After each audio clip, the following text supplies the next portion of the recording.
Welcome to The Explainer. Today we're diving into a really critical update for everyone on the quality assurance team at the Tactical Space Systems Division. Your mission is evolving, and honestly, your role has never been more important. So let's get right into what's changing. All right, let's cut right to the chase. Here it is, the single biggest change to your day-to-day. The full responsibility for certifying our electrostatic discharge protected areas, our EPAs, is now officially QA's job. It's been transferred from metrology. And look, this isn't just some minor paperwork shift. This is a fundamental change that puts you right in the driver's seat of our hardware protection strategy. So let's break down this new mission, certification. It's all about understanding how your role is evolving and what that's going to look like on the ground. Okay, so here's the heart of it. And this is coming straight from the new revision to TOGR 0065. Your role is getting bigger. You're moving way beyond just monitoring. Now you have full ownership, the full certification of our EPAs.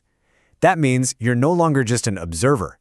You are now the official gatekeeper, making sure our work areas are absolutely safe for our most sensitive hardware. Now, to really get why this is happening, you have to understand the threat we're facing. We're fighting an enemy that's invisible, totally silent, and can be unbelievably destructive to our technology. This is why this mission is so critical, especially right now. The main reason for this whole shift really comes down to one word: progress. You know, as our electronics get smaller and more powerful, they also become way more vulnerable to static electricity. I mean, the protection standards that worked just fine last year, they might be totally obsolete today. Our quality control has to evolve just as fast as our tech does. Get a load of this number: 5. Just 5 volts. You and I, we can't feel a static shock until it hits, a few thousand volts? But just 5, a charge you would never, ever feel, is enough to completely wreck the microscopic structures inside the components we built. That's the scale of the threat we're dealing with. And this kind of damage usually happens in one of two ways. First, you've got the classic one, the human body model, or HBM. That's the static shock from a person touching a device. But the one we're getting more and more concerned about is the charged device model, or CDM.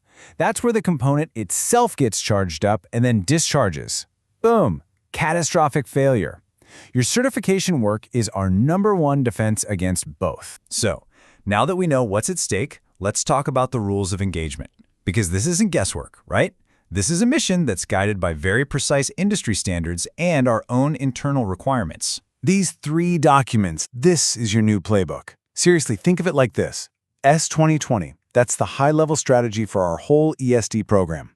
Then you've got TR53, that's your tactical field manual. It tells you exactly how to do the tests. And finally, TOGR 065, those are our division-specific orders, adapting these big standards for our work. If you master these 3, you've mastered the mission. Okay, the most critical distinction you're going to make is when you see hardware that's designated Class 0.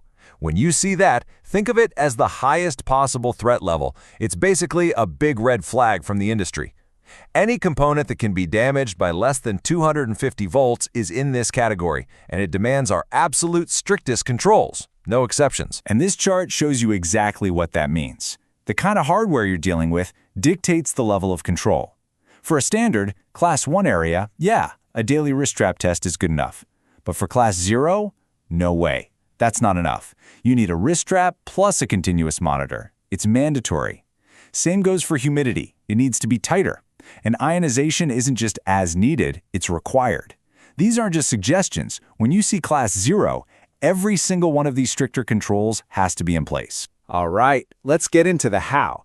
This is the mission workflow itself. It's a clear, repeatable process, and it all comes down to 3 key actions: test, document, and certify. This right here is your main piece of gear, the SCS Pro Meter Kit. This is what you're going to use for all the compliance tests. It's specifically designed to do every single measurement laid out in that TR53 technical playbook we just talked about. The whole process really boils down to these 4 straightforward steps. 1, you test the area, the work surfaces, the floors, the grounding, with the kit. 2, you document every single one of your measurements on the right quality system form. 3, you upload that finished form into our official database, TIPQA. And 4, the final step, you certify that area with the sticker. Test, document, record, certify. Simple as that. And that documentation piece is all about being consistent and being able to trace our work. Every type of certification has its own specific form. So for a standard workstation, you're always going to use this one, QSF GR0065-09. This makes sure that we capture the exact same data the exact same way every single time. Now, every single one of these completed forms has to be uploaded into our quality database, TIPQA. And let me be clear, this is totally non-negotiable. TIPQA is our single source of truth for compliance. I want you to think of it this way. If it's not in TIPQA, it never happened. That digital record is the official, auditable proof that protects our work, our hardware, and our missions. And that brings us to the final step, the one that makes all your hard work visible to everyone, the certification sticker.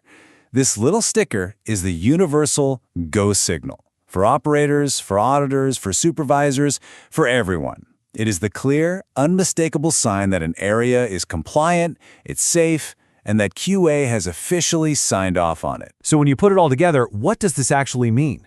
Let's connect the dots from this new task you have directly to mission success. Don't ever doubt the value of this. Your work here is a direct line of defense. Every single area that you certify is a direct blow against potential hardware failure. You are personally ensuring our missions are reliable, you're preventing incredibly expensive rework, and you are upholding the core quality standards that everything we do is built upon. So if you're going to remember one thing from all of this, what should it be?